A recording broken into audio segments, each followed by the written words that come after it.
আপনি বলছেন একটা রাজনৈতিক দলকে বাদ দেওয়া হয়েছে। আমি যদি ধরে নিই এই রাজনৈতিক দলটার নাম আওয়ামী লীগ, সেই আওয়ামী লীগ কি একবারও বলছে ওরা এই নির্বাচন করতে চায়? আওয়ামী লীগ কি তারা এইটা চাক কি কোর্টে, না চাক সেটা বিষয় না। আওয়ামী লীগ কি কোর্টে এটা নাগরিক ট্রাই হিসাবে আমি করছে? বলছি যে কোর্টে হ্যাঁ, এটা তারা ট্রাই চাইছে, করছে তারা কিছু? চায় নাকি, তারা বিভিন্ন সময় না, বলেছে, তারা তারা বলছে যে তাদের এই আপত্তি সরকার হচ্ছে যে পরিবর্তন করে তারা তত্ত্বাবধায়ক সরকার আমলে নির্বাচন চায়। ইউনূস সরকারের অধীনে না, নির্বাচন করতে তারা চায় না। চায় না। কিন্তু কথা হচ্ছে যে আমরা কেন সুযোগ দিচ্ছি না।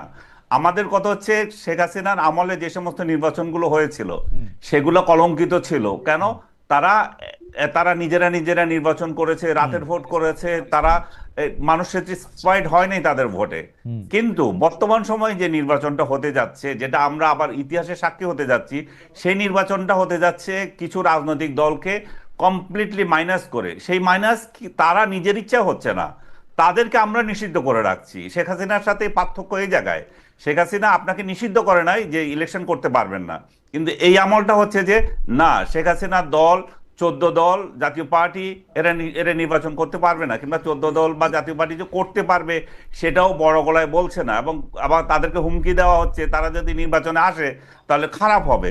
তার মানে হচ্ছে যে একমাত্র শুধু আওয়ামী লীগ নয়, আরো বিভিন্ন রাজনৈতিক দল নির্বাচন করতে পারবে কি পারবে না হুম, এই অনিশ্চয়তার মধ্যে রয়ে গেছে। আমি ধরে নিচ্ছি তাদেরকে ছাড়াই ইলেকশন হচ্ছে, হুম, কিন্তু বাস্তবতার সাথে আমাকে বলতে হবে যে এই নির্বাচনটা যেটা হতে যাচ্ছে সেটা এই যেহেতু ইনক্লুসিভ হচ্ছে না, সেই জন্য মানুষের মধ্যে একটা আশঙ্কা আছে। আর হুম, দ্বিতীয়ত হচ্ছে যে এই ইলেকশনটা হতে যাচ্ছে বিএনপি ভার্সেস জামায়াতে ইসলামী, হুম, প্লাস জামায়াতে ইসলামের A party, B party, C party, বা B team, A team, C team, যার মধ্য থেকে ফুয়াদের যে রাজনৈতিক দলটা, সেটাকেও একটা বি টিম, সি টিম হিসাবে ধরা হয় জামাতে ইসলামের। হুম। তো এমন একটা পরিবেশে যে নির্বাচন হতে যাচ্ছে, সেটা সাস্টেনেবিলিটি কতটুকু থাকবে, তারা আসলে কয়দিন ক্ষমতায় থাকতে পারবে, সেটা নিয়ে আশঙ্কা করছে মানুষ। ধরে নিয়েছে যে এই নির্বাচনে যারা নির্বাচিত হোক, হয় জামাতে ইসলামী জিতুক কিংবা আওয়ামী লীগ, সরি বিএনপি জিতুক, 6 থেকে 7 মাসের মধ্যে এই যারা বিরোধী দলে থাকবে, আমার সরকারের আম- পরিবর্তন আনার জন্য, আনিস ভাই, সরকার বিরোধী আনিস ভাই আন্দোলন করার থিসিসটা, জন্য আনিস ভাই তারা আওয়ামী লীগকে ডেকে আনবে এবং আনি- আওয়ামী লীগের সাথে জোটবদ্ধ হয়ে এরা আন্দোলন করবে। আনিস ভাই সেই থিসিসটা জন্য নিয়ে, মানুষের মধ্যে আশঙ্কা যে আসলে এই নির্বাচন হতে আনিস যাচ্ছে ভাই কিনা। থিসিসটা তো নিয়ে একটু আপনি যেটা ব্যারিস্টার ফুয়াদ, বললেন, আনিস ভাই আপনি থিসিস, আনিস যেমন, ভাই একটা মিনিট, একটা মিনিট, না না, আমি আপনার শেষ করে দিচ্ছি, থিসিসটা আপনি না, যেমন আপনি শেষ দুশ্চিন্তা করেন না, করেন না শেষ করেন না, যে শেষ করেন নির্বাচন না, আনিস নির্বাচন ভাই, হচ্ছে আনিস ভাই কি আপনি শেষ হচ্ছে না, করেন না, আমারও মনে হচ্ছে যে আনিস ভাই আপনি, নির্বাচন হতে যাচ্ছে এবং ডক্টর ইউনূস এই নির্বাচন করেই বিদায় নেবেন, এবং এটাতে আনিস কোনো ভাই আপনি সন্দেহ শেষ নাই করেন যে না, ফেব্রুয়ারিতে নির্বাচন হতে যাচ্ছে। আনিস ভাই আপনি শেষ করেন না, আপনি খালি একটু সময় দেন। আপনার থিসিসটা নিয়ে আমি একটু ব্যারিস্টার ফুয়াদের পয়েন্ট একটু শুনি, কারণ ব্যারিস্টার ফুয়াদের পয়েন্ট মানে প্রশ্নে আমি একটু পরে যাই। ব্যারিস্টার ফুয়াদ, ইলেকশন ইনক্লুসিভ হচ্ছে না কারণ আওয়ামী লীগ বা জাতীয় পার্টি সহ অন্যান্য অনেকগুলি দলকে ইচ্ছা করে ইলেকশনে বাইরে রাখার একটা চেষ্টা করা হচ্ছে, তাদেরকে অপশন দেওয়া হচ্ছে না। এই জন্য লোকের মনে একটা আশঙ্কা আছে যে এই ইলেকশনটা হয়তো ইনক্লুসিভ হবে না। আপনি আনিস ভাইকে শুনেছেন, এই ব্যাপারে আপনি যদি একটু ছোট্ট করে বলেন, আমরা আনিস ভাইকে আবার একটু শুনে আপনার কাছে আসবো, একটু যদি 1-2 মিনিটে বলেন এটা, এই থিসিসটার সাথে আপনি একমত পোষণ করেন কিনা। দেখেন, ইনক্লুসিভ ইলেকশন বলতে বোঝায় না যে একটা ফ্যাসিস্ট অর্গানাইজেশন যাকে গণ অভ্যুত্থানের মধ্য দিয়ে পতন করানো হয়েছে তাকে নির্বাচনে অংশগ্রহণ করতে দেয়া। মানে 73 সালের নির্বাচনে কেন মুসলিম লীগ অংশগ্রহণ করে নাই, মানে এইটা তো একটা ভ্যালিড কোশ্চেন হইতে পারে না তখন। যাদের বিরুদ্ধে যুদ্ধ হইলো, যাদের বিরুদ্ধে গণ অভ্যুত্থান হয়েছে, তাকে অংশগ্রহণ করতে দেয়াটার মধ্য দিয়ে কোনো ইনক্লুশন থাকে না।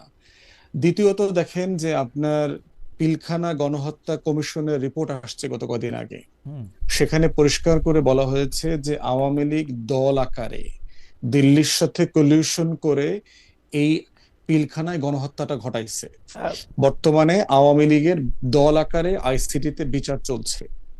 আপনি মানবাধিকার কমিশনের, জাতিসংঘের যদি রিপোর্ট দেখেন, সেখানে তাদের 6 সপ্তাহের আমলনামার কথা আসছে। বাংলাদেশের স্বাধীনতা, সার্বভৌমত্ব, জাতীয় স্বার্থ, মর্যাদা ক্ষুণ্ণ করবার জন্য হেন কোনো কাজ নাই যা এই দলটা করে নাই। রাজনৈতিক দলের যদি ডেফিনেশনে দেখেন যে 1991-এ কেন হোয়াইট পার্টিকে ইলেকশন করতে দেয়া হয় নাই, এটা কিন্তু তখন তর্ক ছিল না। 1945-এর অনওয়ার্স নির্বাচনে জার্মানিতে নাৎসিদেরকে কেন ইলেকশন করতে দেয়া হয়নি, অথবা ইতালিতে আমার মনে হয় যে ফ্যাসিস্টদেরকে বেরিসা কেন ফুয়াদ, নির্বাচনে বেরিসা ফুয়াদ, দেওয়া আমি হয়নি? আমি আপনাকে আমি এটা আপনাকে আমি যৌক্তিক আপনাকে প্রশ্ন হইতে পারে না, বেরিসা ফুয়াদ, এটা আমি আপনাকে ইনক্লুশন না। না, যে প্রশ্ন হইতে পারে না জায়গা থেকে আমি আপনাকে কয়েকটা প্রশ্ন করি। গণ অভ্যুত্থানের কথা আপনি বলেছেন, গণ অভ্যুত্থানের মধ্যে আওয়ামী লীগ আউটস্টেড হয়েছে। গণ অভ্যুত্থানের মধ্যে কখনো আমি এইটা দেখি নাই যে আওয়ামী লীগকে রাজনীতি করতে দেওয়া হবে না, এটা গণ অভ্যুত্থানের দাবি ছিল। আপনি আপনি বলেছেন যে দল আকারে দিল্লির সাথে মিলে বিডিআর হত্যাকাণ্ড করা হয়েছে, সেটা বিচারাধীন বিষয়, সেটার ব্যাপারে এখনো কোনো রায় আসে নাই। দল কোনো অন্যায় করতে পারে কিনা সেটা সারা জীবনের প্রশ্ন। আপনি বলেছেন যে 6 সপ্তাহের আওয়ামী লীগের আমলনামা, আমি বলবো যে তখন আওয়ামী লীগের হয়ে যারা সরকার পরিচালনা করেছেন তাদের দায় এটা। দল দল একটা ব্যক্তি না, দল একটা কোনো জান্তব গোষ্ঠী না। 1945-এ আপনি যে ফেসিস্ট হিটলারের কথা বলেছেন, হিটলার কিন্তু ঘোষণা দিয়ে জাতিগত নিধন কর্ম চালু করেছিলেন সারা ইয়েতে। শেখ হাসিনা এবং সরকার কিন্তু এখনো অস্বীকার করেন যে তারা এটা করেন নাই, ওই সময় তারা এই ঘোষণা দেন নাই যে আমরা এদেরকে মাইরা ফেলবো।